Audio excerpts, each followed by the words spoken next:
Muhammad wafudde nnyo musajja watu. How? Wabeereyo Lwanga 17 tulabeyo omusiiwuufu w'empisa alinnyayo. Ngenda kuliisa omupiira guno ogulye gwonna. Nabadde sinnabiraba abaana b'omufu ne bataziika kitaabwe.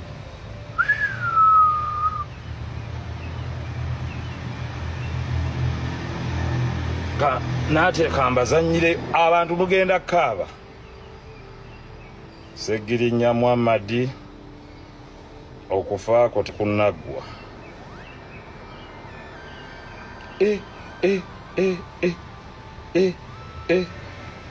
Ne muddira ne mugenda ne mumanyiira abantu gye yafiiriddwa. Nedda tekiriyo ekyo. Buli omu abeere ne ttiimu ye. Tetuyinza kukkiriza abantu but there is something wrong. Buli omu azimba eyiye. How do you humiliate the mother of someone ajjanjabye omwana we for over 1 year? Basebo ne banyabo baasiba Segirinnya Muhammad. Segirinnya Muhammad ogenda okulayira. Yava Nairobi nga mulwadde. Nga ffenna kitugamba nti maybe kumumma beyiro kyamugaana okugenda okweyongerayo okubujjanjabi naye Segirinnya yali mulwadde. Even before swearing in. Of course okunogattako stress gye yafuna musajja wattu eye kooti naki nogattako musiba nga yakava Netherlands.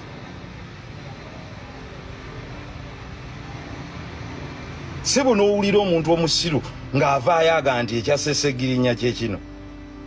Of course they are contributing factors, but there is no single individual that is responsible for the death of Segirinnya. No. Sebo ne mugenda ne muyimirira maka g'omugenzi ne mugamba nti mayiti ye tejja kufuluma, mumuswalidde swale ey'ekitundu tetegeerekeka. Tekisoboka. Awo twawudde ebino bikoma ku mulembe gwa Museveni. Museveni gw'oyimirizaawo buno obujjega. It cannot happen.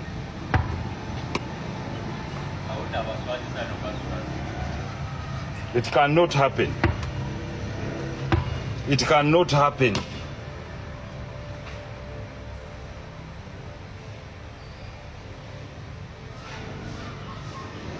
Segirinnya had underlying causes. Yalina obulwadde obulala obwali bumuluma.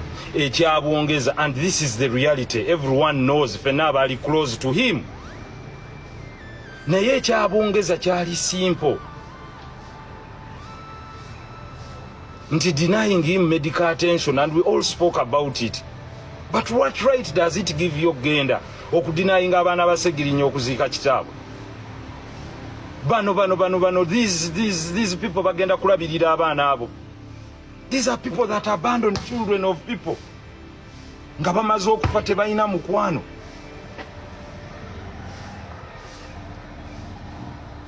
Omukwano baali bagugyewa n'omuntu. For them it's all about politics, no friendship, teri mukwano. Politicking. Sloganeering. Walalalala wolokoso.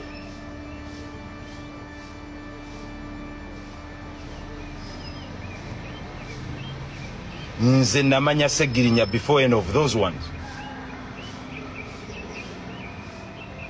I helped Segirinnya. Segirinnya bamusiba ku musango kwa TV fe twamujjayo ku bail, nze yasasula ne sente.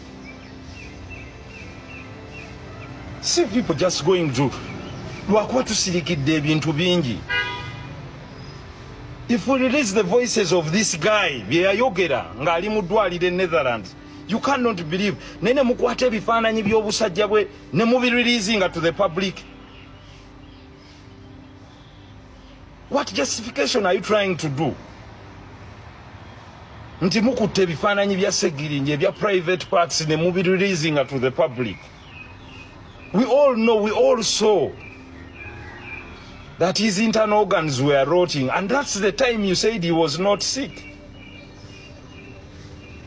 Waliwo ne yatuuka okugamba nti ayagala ennyo omwana okusinga amuzaala aba ayagala mmulya. So there are those that loved Segirinya more than the mother. Those are cannibals.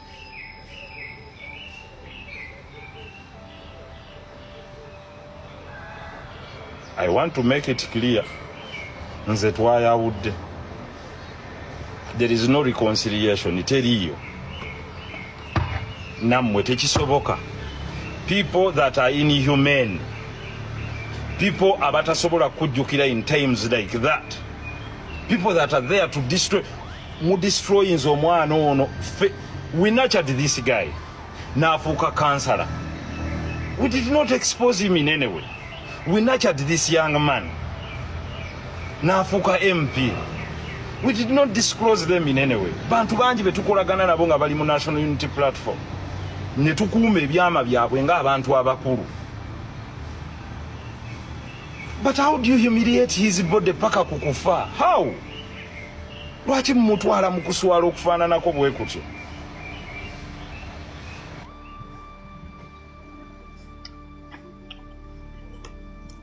Job omuntu avaayo ng'alaga alwana omulambo gwa Honorable Segirinya Muhammad gufune okuziikibwa okw'ekikungo mu bufunze ky'oyinza okuyita decent burial. Naye nga ono alwana omulambo gwa Honorable Segirinya Muhammad gufune decent burial okuva mu bantu bennyini abaakeera ku makya ne bamujwetekako ebisango by'obutemu oba onfuna bulungi nnyo, ne bamuyimiriza mu kooti, ne bamukyajinga, ne bamusindika ekitale ku misango gy'atazza wabula emijwejweteke. Abantu abo be bamu nga bayita mu mulamuzi ne bagaana okumuwa akakalu ka kooti afulume wabweru agenda ajjanjabe. Abantu bano be bamu nga batulugunyizza Honorable Segirinya Muhammad ku ekisusse n'atuuka n'okulaga ebigere bye mu maaso ga kooti nga bivunda, ne bagaana okumuwa kooti beyiro bakakalu ka kooti agenda ajjanjabe. Abantu bano be bamu ng'embeera emaze oteekebwawo omulamuzi afunyeemu ak'obuntu akawa Segirinya beyiro. Abantu bano be bamu bavumbagatira Honorable Segirinya ekigo, ng'ava mu kkomera ly'ekigo ne bamuvumbagatira ne baddamu ne bamuwamba yakanyanga okugamba nange ndi mulwadde. Essaawa zaakati abantu abo nga bayita mu mpuuga balwanye bategeke omukolo gw'okusiibula Honorable Segirinya Muhammad nga bakimanyi bulungi nnyo nti waliwo omukolo ogutegekeddwa ekibiina kye eky'ebyobufuzi mwabadde afubutuka, mwabadde azannyira ebyobufuzi n'okuweereza abantu be abakawempe North.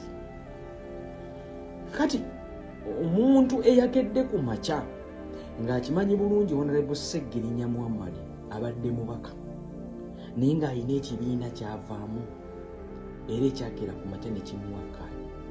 Omuntu oyo akimanyi bulungi Honorable Segirinya Muhammad mu kamwa ke abadde tasobola kulekerawo kwogera nga tayogedde ku Kyagulanyi ne NUP ng'ekibiina. Era omuntu oyo ng'akimanyi bulungi nnyo mu bigambo bya Honorable Segirinya Muhammad yasaba pulezidenti w'ekibiina kye His Excellency Kyagulanyi Ssentamu Robert okwogerera essaawa 5 mu kuziika kwe. Kitegeeza omukolo gwa Honorable Segirinya Muhammad ogusembayo ogumuwerekera mu nnyumba ye ey'olubeerera gwabadde gulina kutegekebwa NUP. Kati omuntu eyakedde bino byonna ng'abimanyi n'asalawo yawule mu famire, ateekerewo gavumenti olukwesokweso olugisanitayizinga. Wabawo amaloboozi ag'abantu agadde gagamba nti gavumenti eno okumma Segirinya Bello kyekyaviirako obulwadde obuse Honorable Segirinya Muhammad. Bino byonna bibikkibwe. Omuntu oyo olwaleero yaba asinga obuloko. Kati kitwale nti mmwe muli bansa, muli bateeketeeke, mukitegedde nti mutegese omukolo. omukolo ogusiibula omugenzi naye n'omugenzi temumulina. N'ababaka abasinga obungi oba abakungu temubalina.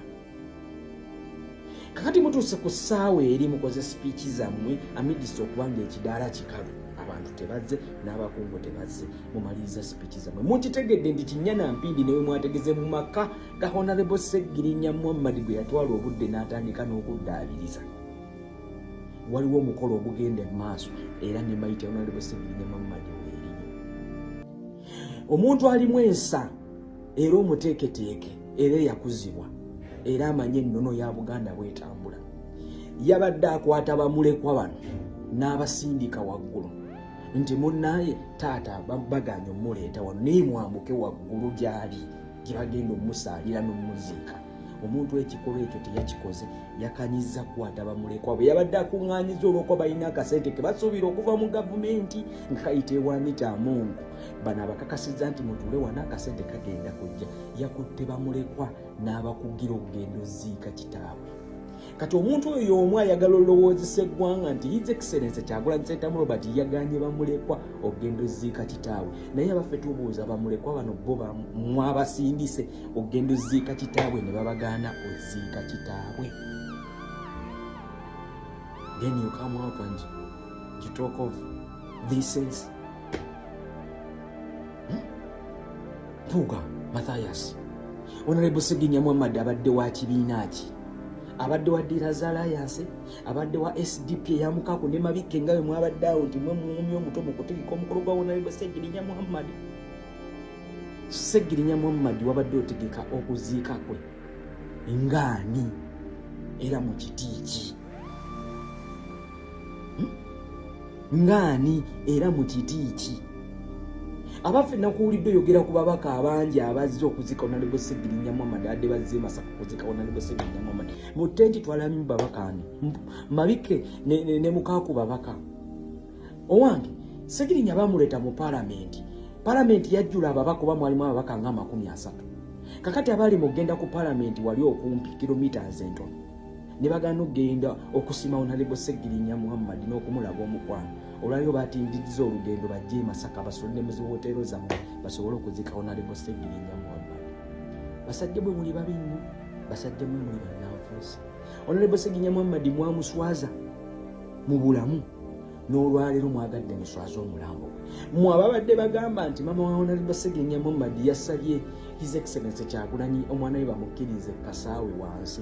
Njagala okubuuza mwagambye nti His Excellency Kyagulanyi Ssentamu Robert maama n'atuuka n'okusaba n'atakkiriza kusaba. Njagala okubuuza maama ono y'omu we yakuba amavivi ku ttaka ng'ayita General Museveni ate omwana we agenda ajjanjabwe kubanga emisango gye bamuteekako tegiriyo tagizanga.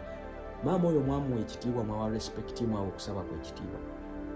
Maama oyo y'omu yagenda mu ofisi ya Anita Amongo olwaliro yafaaniriza omukolo ogwo gumuwadde mutegese amwegayirire n'ababaka ba Parliament basobole okuta omwana we bamuwa $1 million. Kati abafeeze wambuuliza kyemugamba nti okusaba mwagala kwoyo afudde bw'aba mulamu tekukola. Oluusi tukozese ku bwongo n'okulowooza naye empuuga oyokya. Sseggirinya Muhammad olwaleero abasajja abamubonyaabonyeza adde tebava ku kamwake bewa deployinze ku mukolo gw'owooza nti wagutegese. Abaamutulugunya abaamuteekako emisango emijwejweteke olwaleero bewadde okulembeza ku mukolo nti bamuwe decent burial. Basajja mmwe mpuuga mwongedde okweyanika. Mu Uganda kibaye tekibangawo mu Buganda. Omusajja Omuganda ow'ekitiibwa Emmengo okubeera ng'asobola okukola ekintu ekikoleddwa okusobola okujja abaana ku mulambo gwa kitaawe n'agenda n'abatuteekera ewala n'akungubagira ewalala. Kino kiswaza nnyo, kiswaliza ddala. Mpuuga okoze bubi nnyo era olinga atali musajja Muganda. Abaana bazzeeyo ku mulambo gwa kitaabwe gye bakungubagidde mu maka g'abajjajjaabe basobole okubeera nga balaba ku kitaabwe bamukungubagire mu ssanyu mu kitiibwa bamuwerekere mu mirembe. Musajja gwe oli Muganda naye enkola gy'okozeemu si ntuufu. Weetereeze n'akabinjako. Bagamba Katonda takola nsobi, tasobola kuwa bukulembeze n'atakuwa liiso liraba. Tasobola kukuwa bukulembeze n'atakuwa liiso liraba. N'olwekyo kasita omanya nti mulonze omuntu nti ono ye mukulembeze waffe, ne bw'alibanga akulembera kisinde ki oba ki, oyo mumukkiririzangamu kubanga aba mukulembeze era Katonda aba yamuwanzeeko eddusu. Katonda takola nsobi. Ne bwakulembera ekkanisa, ne bwakulembera ekiyungu, ne bwabanga mukulembeze akulembera famire, Katonda amuteekako eddusu lye, amuteekako eriiso lye bayita liiso ddene aba alaba, n'olwekyo omukkiririzangamu ku ekyo ky'aba alabye. Katonda yalonda Kyagulanyi okukulembera abanyigirizibwa, abatulugunyizibwa, abaagala ensi eno Uganda ekyuke, ekomewo ku mulembe gw'abajjajjaffe akamwanyi we kaakoleranga, obusuubuzi bwe bwalinga obulungi, embeera nga nnungi. Owulidde? Katonda nze nakkiriza yamulonda, nze mwennyini n'abantu abalala baatooka kugamba Kyagulanyi agobye ow'ekitiibwa, naye nga si kirungi, ffenna twalumwa. Kyagulanyi bwe yajjawo mpuuga. Ekyamazima n'ebigambo abamu byatuva ku matama, naye omukulembeze olw'okubeera nti abeera mulengera, mu ebintu ebimu agenda n'abikola ne bituukirira luvannyuma nnyo nga mmwe temunnaba bitegeera. Essaawa zino omusajja gwe twali tulowooza nti munnankyukakyuka, musajja atugambye omusajja yali adda, musajja yakwata dda mu nva, musajja yakwata dda mu sowaani, Abeedi bakwata dda mu sowaani. Ffe tulowooza abasajja bannange abakadde abaali tuyambye ku kibiina, amaziga ne gayiika agajjulujjulu, ennaku neetukwata. Kampigaano abasajja bakukuta n'aliyeni sikiini owa state. Omusajja yakafuna ssente n'atereeza emmotoka ng'azijja wa mukula. Abasajja gwe bapepeya naye ekiro, vidiyo nazirabye nga bapepeta kiro. Neŋŋamba Katonda wange, abasajja balina moolo. Omusajja ono nga Katonda yamulonda, omusajja ono nga alengera wala, omusajja ono nga aliko amafuta ga Katonda, nga tuswadde ne tuswaluka, nga tuwanguddwa ne tuwangulwa. Akati natanaba kukkiririza mu Kyagulanyi nti yalondebwa.